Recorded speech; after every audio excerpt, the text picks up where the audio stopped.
Hello there, ladies and gentlemen of YouTube, the internet, and the like, and welcome back to Team Fortress 2. Today, I'm going to be playing as the soldier, using the black box, the gunboats, and the market gardener. Which, yes, I do get a kill with. I will pad on to the fact that I got a grit covel kill. I can't even say crit shovel kill today for some odd reason, but it was pretty grand and fabulous and glorious, and I figured it was worth mentioning, so that way you can stay on this video and wait until I actually get to that part where I market guard someone. Anyway, I am playing on Harvest. This game was pretty close. The control point was constantly fought over by both my team and the other team. It was a pretty good time. I had a lot of fun. But if you're looking at the title of this video while the gameplay goes on in the background, you might be slightly confused. Basically, the backstory about why this video is called Item Donations. You see, recently out of the blue, this guy named Henry had added me on Steam, and then he gifted me with a soldier hat and a Strange Babyface's blaster, and then recently after that, Metascout gave me a Strange Black Box. A shout out to both of you. That is an extremely kind gesture, and I really do appreciate these gifts. Thank you so much for these items.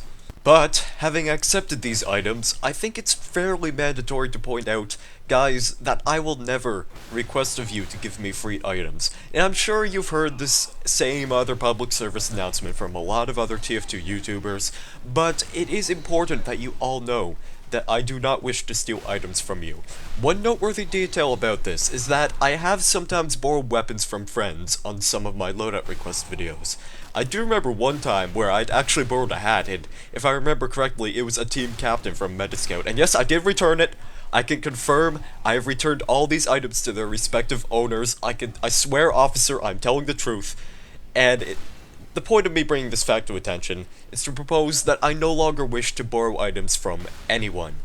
If you see someone with my name add you on Steam and ask to borrow an item, that's not me.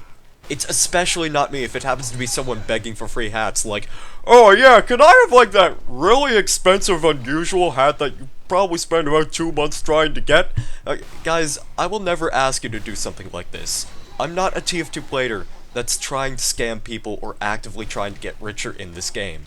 I'm just a guy who makes videos, and I will never ask of you to donate weapons, hats, or anything of that sort from this point onwards. And that's of course not to say that I dislike getting a donation from someone, because I'd say that receiving the Strange Blaster and the Black Box has sort of reinvigorated my interests of using both of those weapons. However, guys, you do not need to do this. As I said, I'm not trying to be the richest man in TF2-averse, because I rather seldomly trade for items and hats, and quite frankly, I hate trading. Like, TF2's economy has never been something I could appreciate, but that's off topic. That's a story for another day. The key point being that I enjoy TF2 for its gameplay, and for me personally, I could not ask for anything more, and I could not ask any of you for anything. If I get a hat drop or an item off the Steam market, that's great, I love that. Just none of you should ever feel motivated to send me a free item. That's the main point here, and I hope you guys understand. Moving on from that subject, we're going to talk a bit about the gameplay and the weapon I'm using, and of course, this being on Harvest, this is a map that I do enjoy a lot because it works fairly well for Soldier. The skybox is not the highest, but you can still rocket jump around quite a lot. It's a very small and enclosed map, and there's so many health kits on Harvest. I love that a lot, and that's pretty much why I usually play on it. Sort of the same reasons why a lot of people would play on Hightower. I don't personally enjoy Hightower that much myself, but when I'm playing on Harvest, oh yeah, if I have to play as Soldier, if I want to play as Soldier, you can expect me to be rocket jumping around quite a lot. And here's that market garden kill I was talking about earlier. There we go, smacking that dome man right on top of his head, and then escaping to safety. Now, I did say I wanted to talk about the black box, because I have used the black box before in one of my previous videos, and I talked about how I thought it paired well with the Kritzkrieg medic and the buff banner. And to be honest, it seemed kind of hypocritical to think that it would not pair well with the gunboats, because if you're putting the buff banner on, you're basically going to be a support soldier. If you're putting the gunboats on, you're basically going to be a support soldier as well, but you're not going to be providing offensive buffs. You're going to be rocket jumping all over the map.